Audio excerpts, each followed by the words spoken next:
been a pivotal part of our wellbeing puzzle, mindfulness. That you can't focus on well-being if you're not focusing on the tools for mental wellness, and I think mindfulness is really pivotal to that.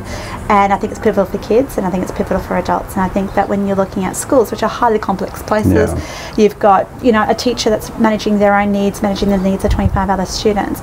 Mindfulness gives everyone that little brain break, I guess, to be able to move on with what is a complicated day. Even though things are running well, things are complicated. I think if I compare the past 2 years where we've done lots of mindfulness opposed to previous years where it wasn't as much of a big focus, I think that you can definitely notice a difference in the way the children are able to regulate their emotions and recognise their emotions as well. The change over that time, over these last 2 years since I've been gone, I walked back into the school and there was a calmness that wasn't there 2 years ago. And when talking to students about putting themselves in a mindful state or toggling, regulating their behaviour, they've got a language that's common across the school, and they've got strategies, mindful strategies that many of them employ not only for themselves within the class when they're feeling heightened or in their learning pit or when they're feeling stressed, but they're taking that home to their families, and their families are also using those mindfulness strategies. So it's a community of mindfulness, not just an individual journey, which is most exciting.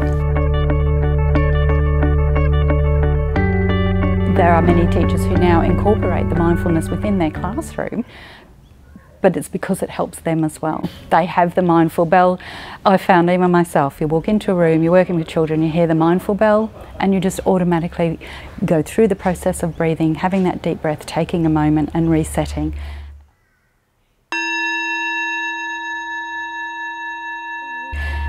There are teachers who will openly admit, oh, they're in their learning pit, oh, they're feeling distressed, and they will go through a mindful activity, sometimes saying, oh, it's for the students, but it's for them as well. So, but I find it keeps me calm as well. I think I quite often go and have some deep breaths. And I am a lot more transparent with the students. It's like, actually, I need this just as much as you do, and for them to see that is powerful, because they're like, you know, there'll be times and they're like, Miss T, I think you need to, I can see your red, I can see your red beast is about to wake up.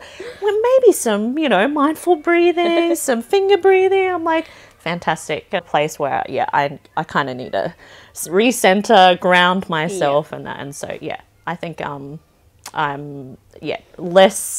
less prone to having it all together in front of the students. They understand that actually as adults we need it just as much. Exactly. They have the opportunity to co-regulate with students by using mindful practices, whether that's a mindful bell that goes off every 30 minutes, or it's a very structured mindfulness practice, or whether it's a moment just to focus on breathing as a transition between activities. But it gives them an opportunity to engage in their own well-being as being really mindful of the well-being of students too. You know, one of the things that we've managed to, I guess, embed is teachers enacting mindfulness at our staff meetings, and that's actually a way of them promoting some of the mindfulness that they're doing in their classrooms, as well as you know, it's a way of bringing staff down after a hard day, hard Monday, and you know, sharing those little stories, making yourself a little bit vulnerable too, to say, you know, it's okay to acknowledge when I came in I was a little bit heightened, I was dealing with this, and to have that 5 minutes to concentrate on breath and bring yourself down does make that big difference.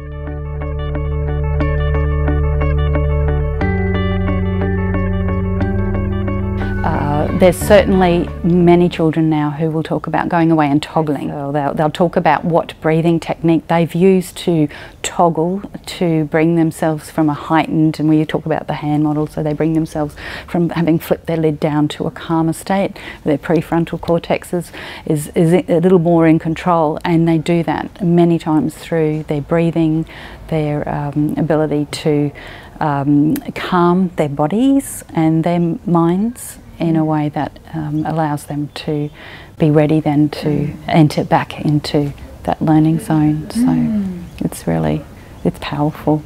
Classroom, and it's not like an added Yeah. an added thing for us as teachers. I really see the benefit of it. For us as classroom teachers aren't too busy for that, and we really say to them, but are you too busy to deal with the ramifications of not doing it? And 5 minutes of looking at mindful practice each session or once a day is nothing compared, and getting a good 45 minutes of learning Focused out of learning, kids, focused learning out of kids is worth it when you may not do it and may not get anywhere near that amount of time in the classroom to spend on learning. So it really is about a small investment for a big return. Like we have lots of different little activities. Yeah, exactly. Some that are 30 seconds and some that are a few minutes. Yep. But I think one of the first ones that we introduce is definitely around breathing. Yeah. So it's we introduce all different types of breathing. We have the 5-finger breathing, rainbow breath, all of those types of things, all achieving the same thing, but just have different names. Exactly. But I find that you can see children using those skills when they need them. So. I just sit down and put my just cross my legs and I start breathing, and sometimes before I do some races, which are scooter races, I sit on the ramp with my legs hanging off the bar and I just do some 4, 7, 8 breathing. I usually feel a bit anxious and I'm usually a bit nervous to do the race because sometimes I don't win and sometimes I do win, but I just do some 4, 7, 8 breathing first, and it puts me in the zone and I feel comfortable and ready to do my race. I think mindfulness was a really good way to help me get through my thoughts. So that's why I'll be alone, get my thoughts out when I'm just getting really stressed. I like to just be alone with my crystal, rubbing it. I might have some lavender thing, I put it on my forehead. Just smell this, smell the lavender and just close my eyes and rub my crystal. I just like to feel something when I'm stressed or I need mindfulness.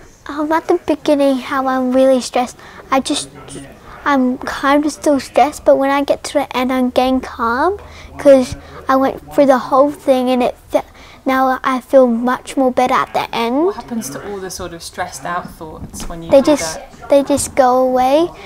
When I get into the moment, they just disappear, go away. All my happy thoughts come. Okay, so one time Quinn was so angry and then she was lying on a change mat and then I was like, Quinn, let's do some breathing, but then Quinn didn't listen to me, so I just got my 2 fingers and then put it on, and 2 fingers were sticking out of the hole from the change mat and I was just going like,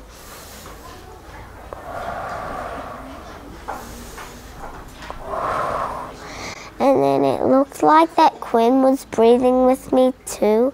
It sounded like the longer that she took a breath, and then Quinn calmed down.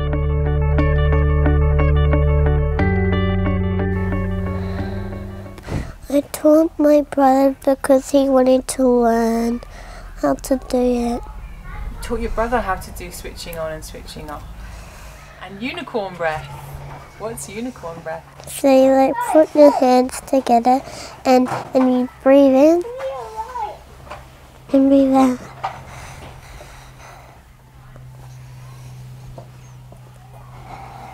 And this is called unicorn breathing. Mhm. Does that one help you to calm down or get to sleep? Mhm. Yeah, I do a lot of mindfulness at home by myself, especially trying to go to sleep. I have some sleeping problems. I can't get to sleep very well. I do a lot of mindfulness then. When I'm sleeping, I like to use this one where I'm in a dark room and the darkness envelopes me in like a big sort of thick blanket, and that usually helps me go to sleep. I like grounding meditations because I don't always feel very centered or in the moment, because I have a few things that I'm very busy with. We have a lot of stuff to do at home, so grounding ones are always good to help me find my centre. Taking what they know at school and employing it at home and with their families as well, it's really powerful to see that. You know, whereas we had students in previously that were, when they became elevated, okay, it would probably go on for a prolonged period. Now we can have a conversation around what they need to focus on. Obviously we could co-regulate with them, focusing on the breathing, and they get us, you know, they can bring themselves down much quicker than what they were able to. Teachers are very mindful about using the practice at a time when we know the kids are going to be really elevated. So teachers are making very deliberate decisions to do more structured mindfulness practices when kids come in from lunch. And when we interview students about that, they're able to say that that practice then helps them to transition successfully from a difficult situation on the playground to going back to the classroom and being ready to learn and being present and ready to do that. But I think you felt calmer than before. That's good. Yep. At ease. And whose heart rate was maybe quite fast, and then through the breathing and watching they noticed that there was a difference. Yeah. So we're slowing down our heart rate. Breathing in, holding it, and breathing out. Great job. All right. Okay, you ready? 1, 2, 3. Toes, legs, core, arms, face, hold, and switch off. You're a lot more relaxed now. We're going to breathe in and breathe out. Now, are we breathing quickly or slowly? Slowly. Are we breathing loudly or quietly?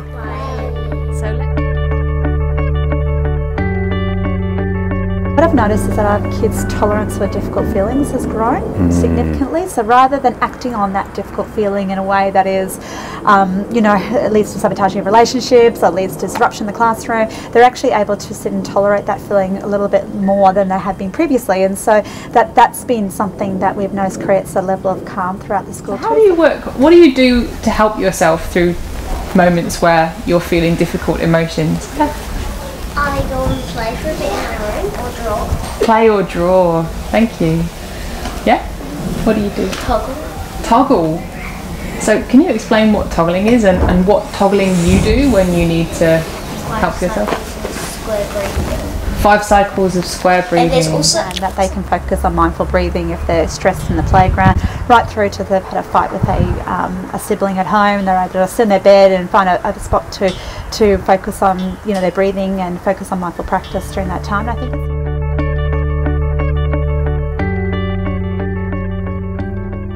And that idea between being in control, using the smart part of your brain, you know, the PFC, and or flipping your lid and going limbic, which, you know, we need to be mindful of. And that's part of the conversation I have with especially some of our young boys around the importance of us as we're turning into men, or them turning into men, being in control. Like, it's okay to get angry, it's okay to be anxious, but it's not okay to hurt, or it's not okay to intimidate, it's not okay to threaten.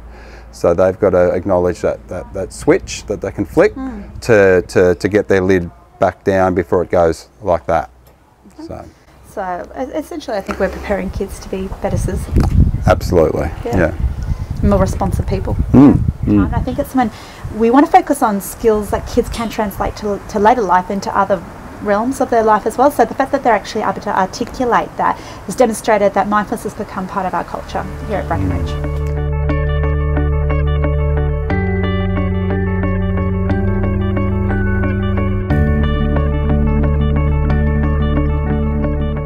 We came into school with a staff wellbeing program and followed that up with several student wellbeing trainings, and we've also included in school some mindfulness mentoring.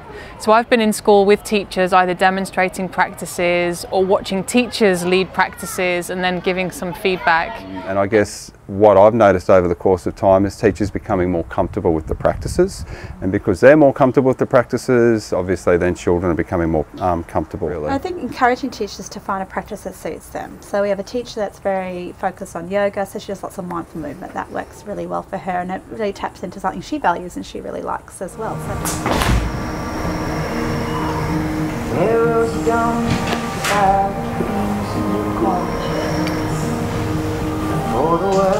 And one of the things that I've liked about working with Bracken Ridge is that they're really committed to the mindfulness journey, really wanting to help students with their well-being, like they really care about student well-being here. And you breathe in and breathe out.